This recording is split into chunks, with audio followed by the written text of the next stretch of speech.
사도행전 3장 1절에서 10절까지의 말씀을 우리가 같이 읽었는데요. 제목을 이렇게 정해봤습니다.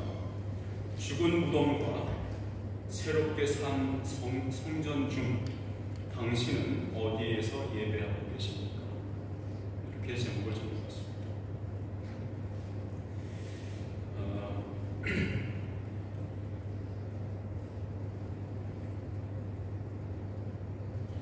오순절날에 예수 그리스도의 몸인 교회에 임하신 성령님의 일하심은 인간으로서는 만들어내기 불가능한 초기 공동체의 모습을 가능하게 만드셨습니다.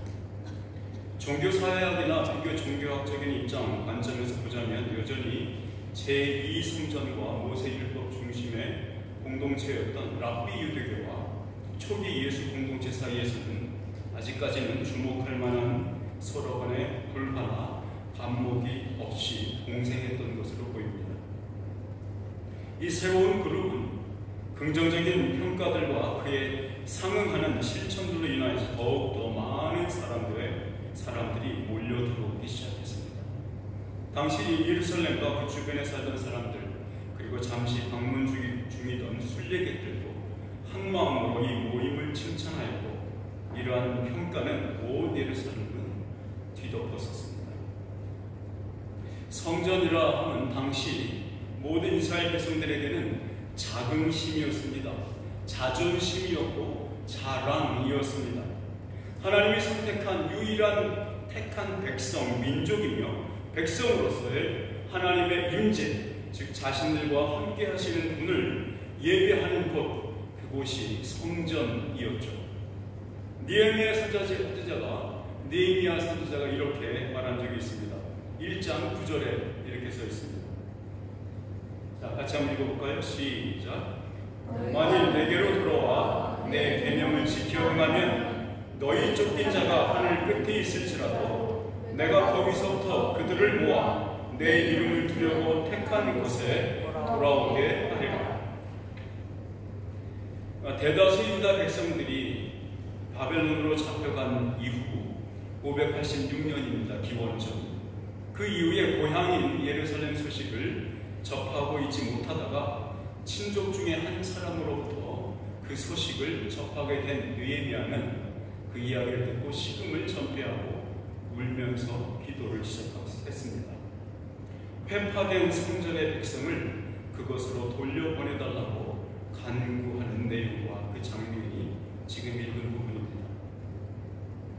느헤미야 선지자에게 성전은 하나님이 그 백성을 돌아오게 하시겠다는 그 약속을 이루기 위해 일하고 계신다는 것 자체를 표현하는 표징이었습니다.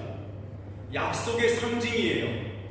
자기 백성을 그 옛날 이스라엘 백성 예루살렘으로 돌아오게 하겠다는 그 일하고 계신다는 그 약속, 그 약속의 상징이 성전이었다 이 말입니다. 또한 성전은 하나님 자신의 이름, 즉 자신이 누구이며 어떤 하나님인가를 담아내는 그 내용을 담아내는 그릇과 같은 것으로 성전을 이해하고 있었습니다. 이게 느헤미야 선지자의 성전에 대한 이해예요. 예루살렘에 있던 하나님의 성전은 이스라엘 백성들에게 있어서 하나님의 선보인 이름과 그의 보호하심을 대신 말해주는 장소였습니다. 오늘 읽은 본문 말씀이 일어났던 당시의 성전의 모습은 어땠을까요? 우리 사도행전 3장에 읽었던 이 말씀, 이 내용이 펼쳐졌던 그 시기의 성전의 모습은 어땠을까요? 당시 물론 이 이야기가 발생했던 이 시기에는요, 헤롯 대왕은 이미 죽고 없습니다. 그래서 헤롯 왕 중에서 그 아들 중에서 4사람이 나누어서 이 유대 지역을 나눠서 통치하던 시대였습니다. 어쨌든 그 성전은 이 아들들이 지은 게 아니고 아버지였던 헤롯 대왕이 지었습니다. 이 헤롯 대왕의 국책 사업으로 리모델링을 마친 헤롯 성전은 그 규모가 2배 정도 사이즈가 커졌을 뿐만 아니라 그 건축 자재도 최극 상품으로 사용했습니다. 그래서 두로와 시돈, 페니키아 쪽에서 아주 비싼 것들을 가지고 나무, 아주 좋은 나무, 그 레바논의 그 나무 있지 않습니까? 뭐라고 합니까? 백향목 아닙니까? 백향목. 그걸 가지고 왔지 않습니까? 그리고 저쪽 그 그리스 쪽에서는 뭘 가져왔겠습니까? 대리석을 가져왔죠. 엄청나게 좋은 하얀색 나는 우윳빛깔 나는 대리석 있지 않습니까? 그 왜 다비드상 아시죠? 다비드상. 그 하얀 색깔 나오잖아요. 그 바로 그런 거를 엄청 수입을 했어요. 그걸로 최극 상품의 재료로 성전을 리모델링을 한 거죠. 그러니까 그 위용이 대단했습니다. 보는 사람마다 감탄을 자아냈으니까요. 그 중에서도 미문이라고 불리는 문은 아름답기가 그지없었습니다. 이거는요, 남쪽 성벽, 이게 동서남 벽이 이렇게 둘러싸여 있지 않습니까? 성전이. 거기서 남쪽 성벽에 있는 두 문 중에 하나가 미문이라고 불렸습니다. 왜냐하면 그 바깥쪽 문 지방과 문 내부 안쪽의 내부 치장이 은과 금으로 뒤덮여져 있었다고 전해지고 있습니다. 물론 지금 여러분이 이스라엘을 방문하면 볼 수 있을까요? 없을까요? 없습니다. 왜냐하면 AD 70년에 싸그리 다 멸망하고 돌 위에 돌 하나도 남지 않았죠. 그리고 나서 15세기에 오스만 터키 있죠. 그 오스만 터키가 새로 져요. 그래서 여러분이 지금 이스라엘 방문하면 볼 수 있는 예루살렘 성벽은 15세기 겁니다. 지금 우리가 얘기하고 있는 것은 1세기 때 거죠. 어쨌거나 이 신약 성경에 여러분 예루살렘 성전에 대해 성문에 대해서 성경에서 기록해 있는 부분은요, 요한계시록에 가면 그 얘기가 나오는데 거기에는 성문이 12개가 되어 있죠. 요한계시록에 나오는 새 예루살렘 성의 성문 12개예요. 왜냐하면 12지파의 이름을 다 땄죠. 하나씩. 그런데 실제로는 예루살렘 성전에 지어졌던 그 성전의 성문은 8개가 있었습니다. 이 8개 중에서 남쪽 문에 남쪽에 있었던 두 문 중에서 하나가 미문이라고 불렸습니다. 이 미문이라고 불렸던 문이 하나가 아니라 이렇게 더블로 서 있어요. 이쪽으로 들어갈 수도 있고 이쪽으로 들어갈 수도 있고 문이 2개예요. 그런데 이 문 두 개였던 이유는 사람들이 오른쪽 문으로 들어가고 오른쪽으로 나오게 만들어져 있었어요. 근데 어떤 사람은 특별히 왼쪽 문으로 들어갔다가 왼쪽 문으로 나오는 사람이 있습니다. 꼭 그런 사람마다 제사장들이 그 옆에서 그 문 안에서 서서 이렇게 위로를 해줬다고 합니다. 하나님의 위로와 하나님의 은혜가 그대에게 있기를. 이렇게. 왜냐하면 왼쪽 문으로 들어가는 사람은 당시에 집안에 무한이 있거나 아주 힘든 고통을 겪고 있거나 아니면 자기가 죄 지은 것 때문에 쿼런틴 격리 시간을 한 2주 보냈거나 1주 보냈거나 하고 나서 성전에 다시 들어올 수 있을 때 왼쪽 문으로 들어왔다고 합니다. 어쨌거나 이 미문은 굉장히 아름다웠던 분이고 은과 금으로 도배됐던 분입니다. 그리고 평민들이 이용했던 문으로 알려져 있습니다. 그러니까 이 나면서부터 안진뱅이 된 사람을 이 미문에다가 데려다 놓고 앉게 한 이유는 당연히 비즈니스가 잘 되는 길목이기 때문에 그런 겁니다. 구글이 잘 되니까 평민들이 엄청나게 왔다 갔다 하니까. 그러니까 사람이 많이 소통하는 곳에 좋은 길목에 가게를 내면 좋잖아요. 누구 어떤 가게 얘기하는 건 아니지만 그런 것처럼 이 사람이 이 안진뱅이가 그곳에 앉아 있어서 늘 오가는 사람에게 구걸하는 이유는 바로 그것이었죠. 그날도 어김없이 한 40대가 돼 보이는 이 남자는 미문 바로 곁에 땅바닥에 앉아서 오가는 사람에게 동전을 구걸하고 있었습니다. 이 사람은 태어나면서부터 하반신을 전혀 사용할 수 없는 사람이었죠. 그래서 주변에 도움 없이는 생존할 수 없었던 사람입니다. 몇 살 때부터인지는 모르겠지만 이곳에 와서 비즈니스를 하게 된 것은 잘 모르겠지만 참으로 오래된 시간이었더라고 볼 수 있어요. 왜냐하면요, 여러분들 그 유대인들에게 있어서 자선, 유대인 히브리어로 제데카 이렇게 부르거든요. 제다카, 제데카 이렇게 부르는데 그 자선이라는 제데카라는 말은요 똑같은 단어로 뭐라고도 불리냐면 의라는 말로도 쓰입니다. 의로운 사람 할 때 의, 정의로운 사람 할 때 정의, 이게 제데카예요. 그러니까 의와 자선을 같이 쓰는 거예요. 히브리어 배경에서는. 자, 그러니까 이 사람이 그 미문 앞에 앉아서 사람에게 구걸하잖아요. 그럼 구걸하는 의미는 뭐냐면 좀 더 당당하게 구걸할 수 있는 사람이었어요. 왜냐하면 그 지방, 무슬림도 그래요.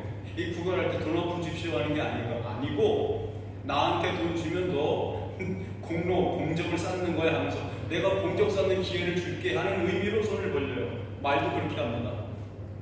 하나님께 복 받으시길 이렇게 하면서 손을 벌린다고요. 이 사람도 그랬어요. 그렇게 하고 평생을 살았어요. 적어도 30년 이상은 하지 않았을까요? 그 한 자리에서 말입니다. 오늘날도 물론 그런 사람도 있지만 당시의 상황도 녹록지 않았죠. 지나다니는 많은 사람들 중에서 누구도 이 거리, 이 거지하고 눈이 마주치기를 원치 않았던 것 같습니다. 행여나 마주치기라도 하면 재빨리 눈을 돌리거나 무시하기 일쑤였죠. 여러분들도 많이 경험하시지 않습니까? 큰 길이나 막히는 길, 골목 같은데 사람들이 이렇게 종이컵 하나 들고 다니지 않습니까? 이렇게 들고 다니잖아요. 못 보셨습니까? 경험 받나요? 자, 그럼 오면 얼굴을 돌려요. 돈이 없고 주고 싶은 마음이 없으면 안 봐. 이렇게 모른 척해. 지금도 그렇죠. 아마도 이 사람은 그 무기력함과 냉소들 속에서 오늘도 여전히 친구들의 도움을 받아서 이곳에 와서 사람들의 호의를 기대하고 있었습니다. 이 사람은 살아있는 것은 맞으나 존재감이 없었고 생명력이 없었습니다. 죽은 사람과 같았죠. 오후 3시 기도 시간에 사람들이 막 몰려들기 시작합니다. 그 중에 베드로와 요한이 있었습니다. 불과 몇 달 전에 있었던 예수 그리스도의 처형, 십자가 처형이죠. 그리고 얼마 후에 다시 그가 살아났다는 소문은 유대 땅에 가득했었습니다. 이 안진뱅이가 그 이야기를 알까요? 모를까요? 베드로와 요한이 가까이 오고 있었는데 이 베드로라는 사람은 그 모든 과정 속에서 도망쳤던 이름도 부끄러웠던 수제자였죠. 요한은 마지막 십자가 아래에서까지 예수의 어머니를 돌볼 것을 부탁받았던 제자였습니다. 과감한 성격의 베드로와 조용하고 섬세한 성격의 요한은 예수님이 특별하게 대해준 세 제자 중 2사람이었던 것은 분명했죠. 4절에 보면 이 베드로와 요한이 어떻게 행동했는지가 나와 있습니다. 이렇게 써 있습니다. 베드로가 요한과 더불어 주목하여 이르되 우리를 보라. 참 베드로가 이 상황 속에서 좀 더 주동이 되어서 주체적으로 상황을 이끌고 있는 것으로 묘사되고 있지만 굳이 베드로 혼자만의 의도나 뜻으로 이해할 필요는 없습니다. 베드로와 요한의 마음 안에서 충만하게 일하시고 있던 성령님은 이 두 제자의 마음을 동시에 움직이셨습니다. 많은 사람들이 눈길 한 번 주지 않던 그 거리를 향해서 베드로와 요한은 그를 집중하여 바라보면서 그에게 말을 건네기 시작합니다. 우리를 보라. 우리 봐. 나를 좀 봐라. 왜냐하면 구걸하던 사람들은 보통 이 돈을 달라고 하는 사람들에게 어차피 나를 마주보고 나에게 눈길을 한번 주지 않을 걸 아니까 똑바로 쳐다보면서 돈을 구하는 게 아니라 대충 시선을 아래로 깔고 어떻게 다른 데 보면서 이렇게 손을 벌리죠. 그런데 베드로와 요한은 그 사람에게 이렇게 말할 겁니다. 눈을 떠서 나를 똑바로 봐봐. 이렇게 우리를 똑바로 봐봐. 그 속마음에 이런 것이 있었을까요? 너의 눈에는 우리 두 사람에게 너에게 줄 동전이 있을 것 같으냐? 아니면 너는 우리 이 두 사람이 갖고 있는 것이, 우리가 갖고 있는 것이 뭔지 너는 궁금하지 않니? 라고 물어보는 그런 눈빛 아닐까요? 베드로와 요한은 매일처럼 모이는 오후 3시 기도 시간에 참여하려고 성전으로 가던 중이었습니다. 베드로와 요한의 마음속에 계획한 것이 아닙니다. 오늘은 내가 맨날 보고 성전에 갈 때마다 봤던 저 안진뱅이를 오늘은 내가 고치고 말 거야 라고 마음 먹은 적이 없다 이 말입니다. 그런 생각을 해보지 않았다 이 말입니다. 여러분, 하나님께서는 우리의 마음에 자신의 소원을 두고 행하게 하시는 분입니다. 절대로 우리 자신의 의도와 뜻에 반하여 강요하지 않으십니다. 인간의 자유로운 의지적 선택이 하나님의 절대적이며 전지하신 의지를 꺾지 못합니다. 반대로 하나님의 자유롭고 절대적고 자유로운 의로운 선택은 자신을 사랑하는 자들의 손을 통하여서 기쁘게 드러나게 하십니다. 성령님의 사역은 참으로 인간의 기대치를 기다려주지 않으시고 계십니다. 40년에 가까운 시간 동안 이 안진뱅이는 늘 그 자리에서 사람들의 자선을, 적선을 구해왔습니다. 그는 그곳에서 수많은 예배자들이 성전에 들어갔던 모습과 마치고 나서 귀가하는 모습을 매일처럼 보아왔지만 정작 자신은 단 한 번도 성전에서 살아계신 하나님을 찬양해 본 적이 없습니다. 그래 보지 못했죠. 그에게는 함께 예배할 친구도 없었습니다. 사람들은 자신을 부정한 죄인으로 취급하여서 거룩한 성전에는 어울리지 않는 사람이라고 부끄러워했습니다. 더럽게 생각했죠. 부정하다 생각했습니다. 그런데 오늘 자신의 눈앞에 멀쩡한 두 사내가 허리를 굽혀 자기와 눈을 마주치고 있는 것이 아닙니까? 아니, 혹시 한두 개 코인이 아니라 지폐를 주려고 그러나? 라고 생각할 수 있겠죠. 관심을 좀 가져주는 건 좋지만 이건 좀 과한 거 아닌가? 라고 생각했을까요? 아니, 이 두 사람 왜들 이러는 거지? 라고 쳐다봤을 것 같습니다. 안진뱅이 남자는 뭔가 대단한 것을 주려고 하나 기대에 찬 눈빛으로 베드로와 요한을 쳐다보았습니다. 그 안진뱅이는 번지수를 잘못 제대로 찾은 것일까요? 한 사람은 기대에 찬 시선으로, 나머지 두 사람은 긍휼과 성령님의 사역에 대한 그 기대에 찬 시선으로 서로를 바라보고 있었습니다. 세 사람의 시선이 마주치고 있을 때 이 두 제자의 입술이 성령의 사역을 대신하여서 이렇게 말했습니다. 6절 말씀 같이 한번 읽어볼까요? 시작. 내게 있는 이것을 내게 주노니 나사렛 예수 그리스도의 이름으로 일어나 걸으라 하고. 베드로는 은과 금으로 뒤덮였던 그 미문 앞에서 나사렛 예수 그리스도의 이름을 주겠다고 합니다. 어떤 인생이든지 간에 그가 구하는 그것이 그 사람의 영혼의 상태입니다. 그가 누구인지를 말해줍니다.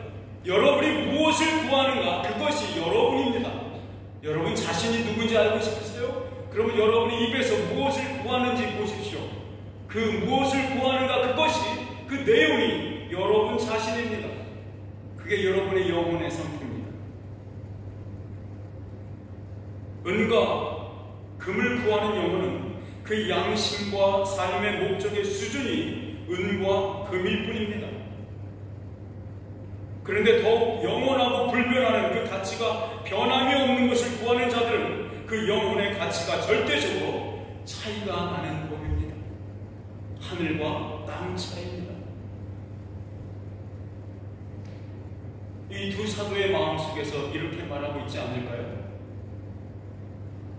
은과 금은 내게 없거냐 내게 있는 이것을 내게 주노니 나사렛 예수 그리스도 이름으로 일어나 걸으라 라고 말할 때 베드로와 요한의 마음은 이렇게 말하고 있지 않을까요? 너는 은과 금을 구하는 자이구나. 우리도 한때 너와 같은 사람이었지. 그런데 지금 봐봐, 내 눈을 봐봐, 우리를 봐봐. 우리는 지금 전과는 전혀 다른 것을 구할 수 있는 사람이 되었어. 지금 네가 구해야 할 것은 은과 금이 아니라 우리 둘 속에 있는 그런 것이라야 해. 왜냐하면 그것이 우리 둘을 전혀 새로운 사람으로 바꾸어 놓았기 때문이야.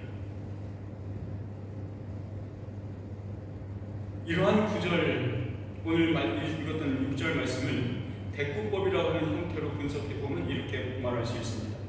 베드로가 자기에게 있는 것이라고 말했던 그것은 나사렛 예수 그리스도의 이름과 상응합니다. 그리고 내가 너에게 줄게라고 너에게 준다라는 그 말은 일어나 걸으라는 말과 상응합니다. 대꾸법이죠. 어떤 게 쉬울까요? 어떤 게 말하기 쉬울까요? 여러분, 이름이라는 것을 가지고 있다고 말할 때 우리는 어떤 의미로 이해해야 할까요? 여러분은 예수 그리스도의 이름을 가졌습니까? 그럼 그 이름을 가졌다라고 말할 때 우리는 그 가졌다는 말을 이름이 내가 가졌다는 그 말을 내가 어떻게 이해하고 있는가 이 말입니다. 이름이라는 것은 어떤 한 사람의 인격과 존재 그 전체를 아우르는 말입니다. 당시 유대인들에게 친숙했던 말은 동일한 권위와 능력을 가졌다는 의미로서 누구누구의 이름으로라는 말보다는 누구의 후손 혹은 누구의 가르침을 따라라는 말을 써왔습니다. 아브라함의 후손이었다. 모세의 가르침을 따라. 여러분, 그런 말 들어보셨습니까? 내가 너에게 명하노니 아브라함의 이름으로 일어나 걸으라. 들어보셨어요? 없죠? 내가 너에게 명하노니 모세의 이름으로 내가 구하오니 당장 일어나거라. 귀신아 물러나거라 라고 구약성경에 본 적이 있습니다. 그렇게 누구의 이름을 쓰는 것은 누구누구의 이름으로라는 말은 그렇게 사용됐던 적이 없습니다. 단지 누구의 후손이다, 아브라함의 후손이다, 모세의 가르침을 따랐다라는 말로는 쓰인 적이 있습니다. 그러나 이 예수 그리스도의 이름, 나사렛 예수 그리스도의 이름으로 내게 주문이라는 말처럼 쓰인 적은 단 한 번도 없었습니다. 신구약 성경을 통틀어 봐도 아브라함의 이름으로 병자를 고쳤다거나 모세의 이름으로 장님을 보게 했다는 기록은 전혀 없으니까요. 모세의 가르침을 따른다는 의미에서 혹은 혈통적으로 구약의 아브라함의 후손임을 표현하는 의미로서만 그 이름을 사용해왔죠. 지금 이 안진뱅이에게 말하고 있는 이 베드로와 요한이 사용하는 방식은 한 번도 사용된 적이 없습니다. 전혀 너무도 새로운 방식으로 지금 누군가의 이름이 사용되고 있는 거예요. 그러나 이것이 주술적인 효과를 발휘하는 주문이 아닌 것은 제가 여러분에게 따로 설명할 필요는 없을 겁니다. 주문이 아니에요. 그 말만 하면 모든 일이 원하는 대로 이루어지는 것, 주문이 아닙니다. 여러분, 주문과 이 기도의 차이는 뭔지 아십니까? 예수의 이름으로 선포하는 것과 예수의 이름을 주문처럼, 주술처럼 사용하는 것, 차이가 뭘까요? 그것을 바랄 때 그것을 해주는 자의 인격, 해주는 자의 인격, 그 능력이 나오는 자, 예수 그리스도라는 그 자의 인격이 고려되느냐, 고려되지 않느냐의 차이. 주문은요, 신경 쓰지 않아요. 예수 그리스도가 누군지 신경 쓰지 않는 거예요. 그러면서 예수 그리스도의 이름을 쓰는 거예요. 이게 주문, 주술, 찬팅, 샤머니 하는 겁니다. 이러한 방식으로, 이 베드로와 요한이 사용하는 방식으로 누군가의 이름이 사용된다는 것은 참으로 새 세상이 도래했다는 것을 의미하는 겁니다. 더군다나 그 이름의 주인이 여전히 살아있는 인격체일 때야만 가능한 거예요. 얘가 예수 그리스도의 이름으로 라는 말을 할 때 그 예수 그리스도라는 그 자가 죽었다면, 죽어있는 자라면 내가 예수 그리스도, 나사렛 예수 그리스도 이름을 너에게 주노니 일어나 걸으라고 말할 수 없다는 겁니다. 예수 그리스도가 살아계셔야, 살아있는 인격체라야만 가능한다, 이 말입니다. 왜냐하면 그 이름이 갖는 권위와 능력의 근원이 되는 그 사람이 만약에 죽은 존재라면 지금 베드로와 요한이 이렇게 말하는 것은 무당이 접신하여 말하는 것과 다르지 않습니다. 그들은 모두 죽은 자의 이름을 사용하고 있기 때문입니다. 강감찬 장군 귀신 들어보셨습니까? 안 들어보셨습니까? 이순신 장군을 모신 무당도 있습니다. 이승만 박사를 모신 무당도 있대요. 보세요. 다 죽었잖아요. 무당은 그런 겁니다. 이름을, 죽은 자의 이름을 그렇게 쓰는 것, 그게 무당이에요. 우리가 예수 그리스도의 이름을 쓰는 것, 예수 그리스도가 살아계시다는 증거입니다. 그래서 쓰는 겁니다. 그러나 베드로와 요한이 갖고 있으며 그 안진뱅이에게 주고자 하는 그 이름은 부활하셔서 살아계셔서 지금도 여전히 자신의 일을 하고 계시는 그분의 거룩한 이름입니다. 그 이름은 나사렛 예수 그리스도이십니다. 무덤에서 살아나셨습니다. 하늘의 성소에 오르셨습니다. 여전히 그의 백성을 위해 간구하십니다. 우리 인간을 대표하는 그 직능을, 그 직무를 아직도 수행하고 있는 그분이 이 베드로와 요한의 백입니다.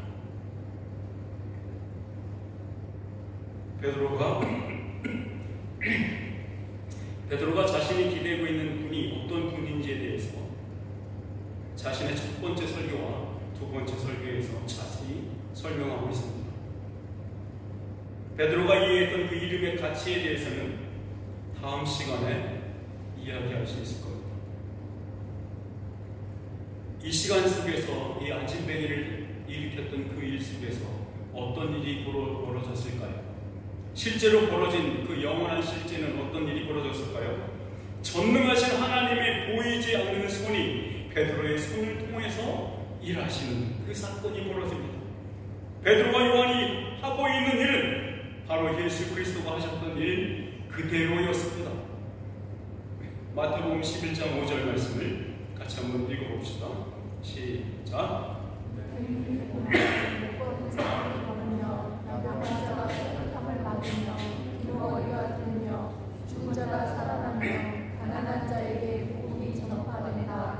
아멘, 아멘. 우리 모두는 육신의 질병을 가지고 있는 형제를 위해서 포기하지 말고 기도해야 합니다. 왜냐하면 반드시 나아야 한다는 것을 당연시 해서가 아닙니다. 오히려 우리의 믿음을 견고케 하고 우리로 하여금 육신의 약함과 마음의 악함을 발견함으로써 더욱더 그리스도에게 매달리게 하는 성숙함과 거룩함을 이루기 위해서입니다. 우리가 어떤 형태의 어려움을 현실 속에서 겪고 있든지 간에 우리가 구할 것은 은과 금처럼 단발적이고 자극적인 것이어서는 안 됩니다. 그것은 찬란해 보이지만 죽은 것입니다. 미문처럼 눈부시게 화려하지만 그것이 사람을 구원하지는 못했습니다. 평생을 미문 앞에 앉아 있었지만 누구도 그 구원의 손길을 내밀어 주지 않았었습니다. 이 안진뱅이 남자에게 있어서 성전은 그저 죽어있는 큰 회칠한 무덤과 같지 않았을까요? 아무 능력이 없는 성전 말입니다. 그날도 성전에서는 희생제물의 피로 범벅이 되었고 죽은 동물이 내뿜는 비릿한 피냄새로 가득 찼었습니다. 무덤 옆에서 지내던 군대 귀신 들렸던 자와 다를 게 없습니다. 그 무덤이나 이 성전이나 말이죠. 죽은 성전이라는 옛 언약의 이름이 아닌 모든 것을 살려내는 이름을 여러분은 가지셨습니까? 베드로가 안진뱅이를 향해 뻗은 손은 하나님의 권능과 창조의 손을 대신하여 내민 것이었습니다.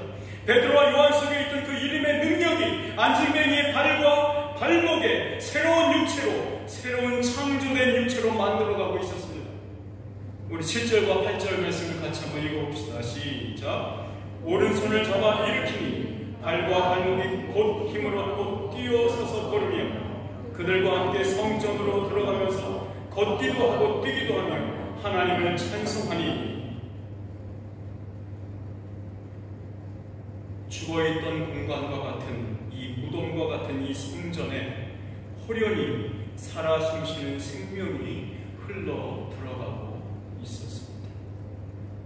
여러분 어떻게 생각하십니까? 제9시 기도 시간에 오후 3시 기도 시간인데 사람들이 몰려들어서 성전으로 가고 있는 그 모습을 한번 상상해 보시죠. 그런데 그 사람들은 어땠습니까? 대부분은 죽은 자였습니다. 썩은 물이 성전으로 들어갑니다. 근데 그 속에 베드로와 요한이라는 생명수를 가진 자들이 성전으로 들어가고 있는 모습 어떻습니까? 상상이 되십니까?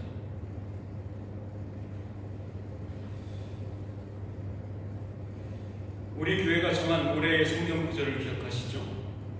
에스겔 47장 8절에서 9절 말씀 한번 다시 읽어보겠습니다. 같이 읽읍시다. 시작. 그가 내게 이르시되 이 물이 동쪽으로 향하여 흘러 아라바로 내려가서 바다에 이르니 이 흘러내리는 물로 바다의 물이 되살아나리라. 이 강물이 흐르는 곳마다 번성하는 모든 생물이 살고 또 고기가 심히 많으리니 이 물이 흘러 들어가므로 바닷물이 되살아나겠고 이 강이 이르는 각처에 모든 것이 살 것이니라. 아멘.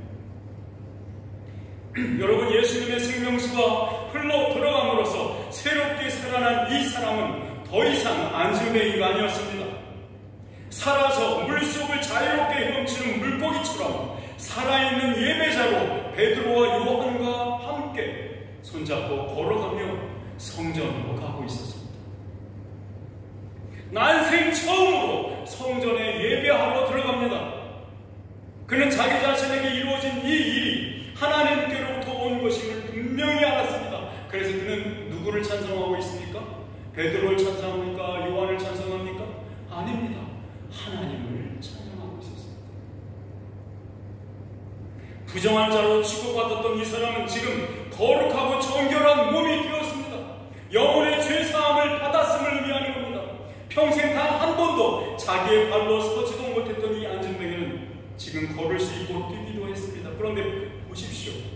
이 사람이 지금 어디로, 무엇을 향해 걷고 뜁니까?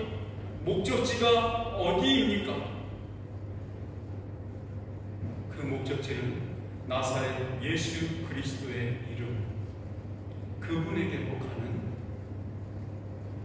상황이었습니다. 그분에게로 걸어가고 있는 겁니다. 그분에게로 뛰어가고 있는 것입니다. 그분을 찬양하러 가고 있습니다. 우리가 이러한 기록을 접할 때마다 묻게 되는 질문은 있죠.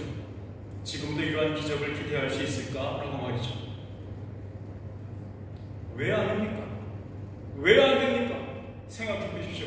그때 그 일이 가능하게 한 것이 살아계신 나사렛 예수 그리스도의 이름이라고 한다면 지금은 불가능하다고 보는 것은 얼마나 신성 모독적인 발언이겠습니까? 그 예수 그리스도의 이름이 상했습니까? 부패했습니까? 능력이 떨어졌습니까? 좀 더 중요한 의미를 나누어서 생각해 본다면 이렇게 말해야 할 겁니다. 오늘 본문이 말하고 있는 것은 교회의 뿌리와 기초가 놓여져 있다는 그 증거로서 이 표징이, 이 기적을 제시하고 있는 겁니다. 바로 이 동일한 나무의 가지에서 맺혀지고 있는 오늘날의 기적적인 치유는 바로 그 나무가 열매 맺는 열매들입니다. 우리는 동일한 나무에 있는 겁니다.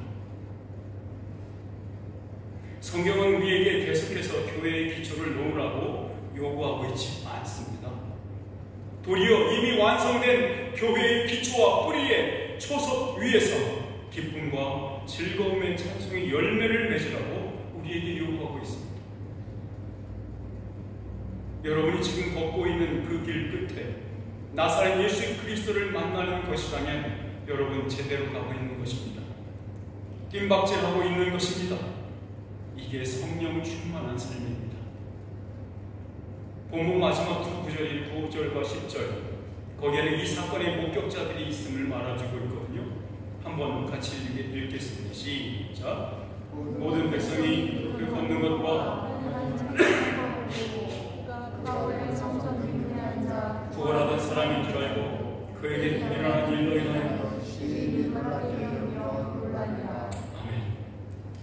예루살렘 모든 백성이 목격한 것을 통해서 우리가 확인할 수 있는 것은 무엇입니까?